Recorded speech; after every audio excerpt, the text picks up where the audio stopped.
ابو، سورہ رحمان کو اتنا خوبصورت کیوں کہتے ہیں؟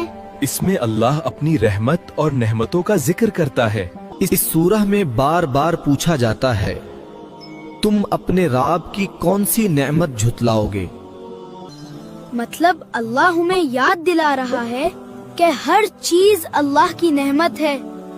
सूरह रहमान में दरिया, फाल, जन्नत और रहमत का जिक्र है।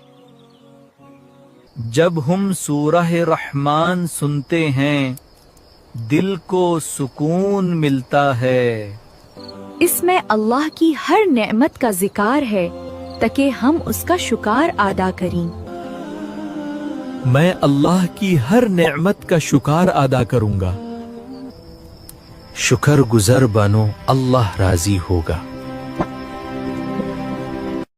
ये मुझे क्यों खा रहे हैं? पीछे हटो, मत खाओ मुझे।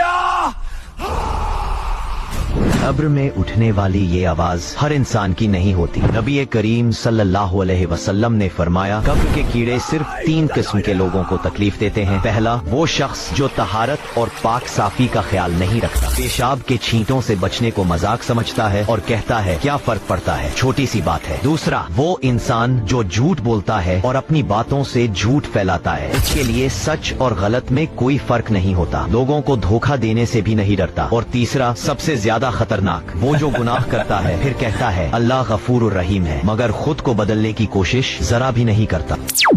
एक यतीम लड़की थी। रमजान का महीना चल रहा था। न माँ, न बाप, न कोई अपना। वो एक पुरानी सी झोपड़ी में रहती थी। उसके पास न रोटी बनाने का आटा था, न चावल। सहरी के वक्त उसके पास कुछ भी नहीं होता था। रोज सहरी में वो सिर्फ पानी पीती और रो कर दुआ करती, या अल्लाह, मेरे पास कुछ नहीं पर मेरा रोजा सिर्फ तेरे लिए है। लोग उसके पास से गुजरते पर कोई रुकता नहीं। उसका झोपड़ी गाँव के कोने में थी, जैसे दुनिया ने उसे भुला दिया हो। एक दिन इफ्तार के वक्त वो बहुत कमजोर हो गई। भूख से उसकी आंखों के सामने अंधेरा छाने लगा। वो जमीन पर बैठकर फिर दुआ करने लगी, या अल्लाह, अगर तू चाहे तो पत्थर से भी रोजी निकाल सकता है। तभी अचानक तेज हवा चलने लगी। झोपड़ी का पुराना दरवाजा जोर से खुल गया। दरवाजे पर एक बूढ़ा आदमी खड़ा था, सफेद दाढ़ी, हाथ में एक थैला। उसने कहा, बेटी, मुझे भूख लगी है, क्या मुझे इफ्तार मिलेगा? लड़की हैरान रह गई। उसके पास खुद कुछ नहीं था, पर उसने अपना पानी का लोटा उठाया और मुस्कुरा कर कहा, बाबा, मेरे पास सिर्फ पानी है पर आप मेरे मेहमान हो। बूढ़े आदमी ने पानी लिया, एक घूंट पिया और मुस्कुरा दिया। फिर बोला, बेटी, तुम्हें पता है मेहमान किस?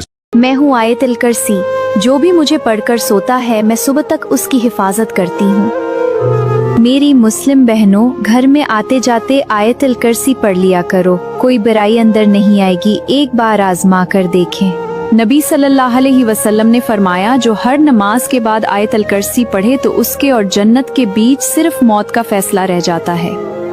आयतुल कुर्सी अपनाएं और खुद को और घर वालों को महफूज बनाएं।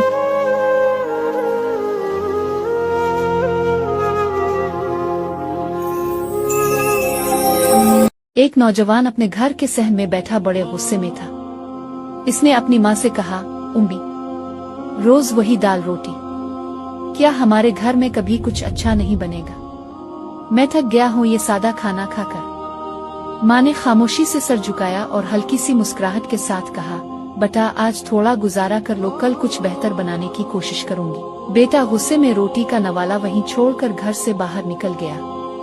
रात को जब वो वापस आया तो इसने देखा कि माँ थक कर वहीं जमीन पर सो गई थी। पास ही उनकी पुरानी डायरी खिली थी जिस पर आज की तारीख में लिखा था, आज बेटे की पसंद का गोश्त बनाने के लिए पैसे कम पड़ गए, इसलिए मैंने अपने हिस्से की दवा नहीं ली ताकि कल उसके लिए कुछ अच्छा पक्का सीखो। नौजवान की आंखों में आंसू आ गए। इसने देखा कि माँ ने खुद कुछ नहीं खाया था और उसके लिए वही सूखी रोटी ढांप कर रखी थी।